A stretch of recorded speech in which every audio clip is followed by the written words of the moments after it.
ওয়ালাইকুম, কেমন আছেন সবাই? আশা করি ভালো আছেন।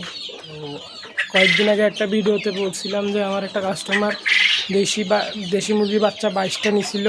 তো পরে আমি বলছিলাম যে কিছুদিন পরে বাকি যেগুলো আছে ওইগুলো নিয়ে যাবে। তো আজকে আসছে ওনারা, বাকি যেগুলো আছে ওইগুলো নিয়ে যাবে।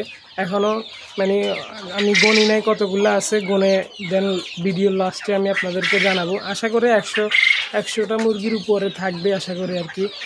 তো ভিডিওটা আপনারা দেখতে থাকুন। কাস্টমারে আসার সময় আসলে আমার কাছে বক্স ছিল না, ওনাকে বলিও নাই বক্স আনার জন্য। তো উনি পরে আবার গিয়ে বক্স আনছে বাজার থেকে। দেন পরে আমরা এগুলো ধরা শুরু করছি। এত বেশি মুরগি ছিল অলরেডি, অলমোস্ট এখানে এই আমি পরে গুনছিলাম আর কি যে 96টা ছিল। তো পরে বক্স ছিল 3টা। তো কার্টুন 3টার মধ্যে সবগুলা হইতেছিল না। তো পরে 3টা বক্সে একবার পাঠাই দিয়েছিলাম 55টা।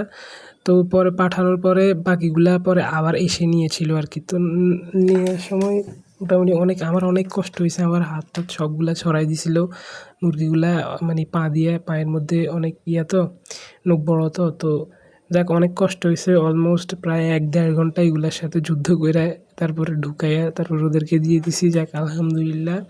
তো ওরা প্রথমগুলা রেখে আসার পরে বাকিগুলাও দিয়ে দিছি। তো এই পর্যন্ত আজকের ভিডিও।